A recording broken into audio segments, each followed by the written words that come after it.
I surveyed the diaries, 20 of them lined up in a row in chronological order. There were 2 large, plain, rectangular desks in my studio. I had arrayed the homely, worn journals, Mead notebooks, bound books, composition books, drawing pads, across one of these desks, a topographical timeline of 20 years of my life. If a person wanted to know about boys and yearning, this was definitely the place to look. I just had to sit down and read them, and maybe I'd finally understand this unease that had come over me. All would be revealed.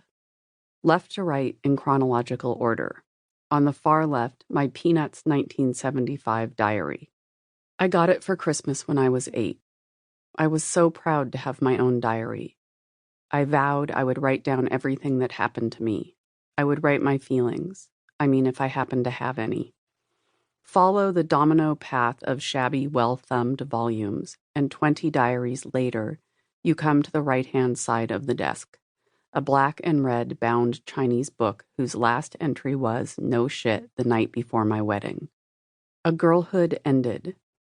The writer in me couldn't help but be amazed at this narrative arc. The diaries looked sort of totemic and weird lined up like this. Something casual, haphazard, unintended, almost spastic, and certainly unconcerned with outcome or posterity had been organized and corralled, turned into a project. Though it is probably not accurate to say my diaries were unconcerned with posterity.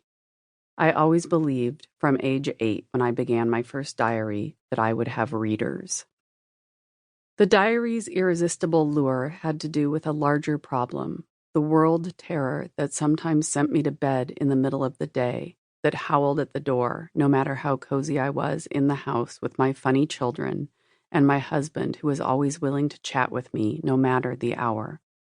My inability to get out of bed puzzled everyone. I thought maybe it was the flu.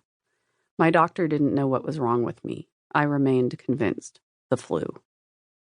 However, I had to leave the diaries and head off on my paperback tour. For the first few tour stops, I brought along my children and my mother, which in retrospect should have tipped me off to just how crazy I was getting. The Northwest dates passed in a haze of cupcake shops and intergenerational bickering. My mom got chocolate frosting stains on the upholstery of my Prius, and I was elaborately patient about it. Next up was a literary festival, at a big state university in a mid-sized city in the Southish, Midwestish region. I don't know. You people in the South know where it begins and ends, but the rest of us aren't entirely sure. The first night, there was a reception and cocktail party, which in my current state of fake flu, I dreaded.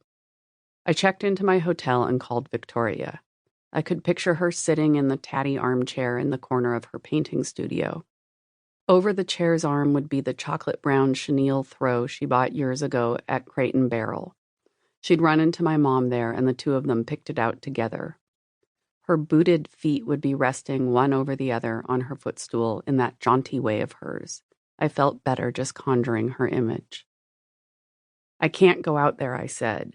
You have to, she said. You must. It's your job. I know you want to lie on your bed and watch TV, but you have to take care of your career, whether you feel like it or not. It's like a pet. What are you going to wear? She talked me through which particular pair of black jeans, which particular clever black top from Anthropology, which boots, and then she all but shoved me off the phone. Call me before you go to bed, and you better have gone to the reception, and you better have talked to people. I made my way to the hotel lobby where, with a small group of friendly, dowdy writers, I looked over the list of the more famous than me attending the festival. One name jumped out at me, a short story writer from California who was very good and, for a short story writer, very well known. "Oh, X is here," I said to the group, and a woman snorted and mentioned something about his love of pretty young writers. "Isn't he married, though?" I asked, and she looked at me like I was a pathetic innocent. I felt an almost unconscious pinprick of interest. A famously immoral person. I wanted to know more, and also felt glad that I had blow-dried my hair. If I was going to meet an immoral person, I wanted to look my best. What I didn't quite acknowledge. I wanted him to try it on me, whoever he was, whatever it was. We all tromped over to the reception together, safety in numbers.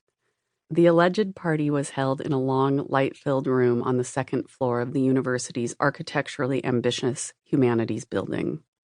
This being the South, I think, the room was prettily formal, with some uptight-looking antique furniture scattered around, a pinkish carpet, mirrors. The view was of the parking lot and, beyond, some rolling green hills that probably looked beautiful if you weren't from Washington State and didn't know better. I found myself in an eddy on the edge of the room. I busied myself getting a plate of food. Never enough protein. My two social modes these days seemed to be total fatigue or a wild, drunken abandon that ended with me in trouble. This had come out of nowhere, along with the sleepy despair of the last few months. Every once in a while I got drunk, in the passive voice almost. It felt like it took hold of me, even though I was the fool doing the drinking. At a peaceful island birthday party one night when I'd gone totally bonkers, my friend Steve looked at me and said, "You know, you haven't blinked for several minutes." Tonight, however, I was stuck in leaden despair mode, as I often was at bookish parties. I could have been at home, surrounded by riches. Willie's eyes squinting with a joke he was about to unload, Lucy plucking away at her uke, Bruce dozing and pretending to read. But here I was. At least Victoria, at her art openings, got to hang out with patrons in their expensive black witchy clothes and their intelligent, uncomfortable shoes.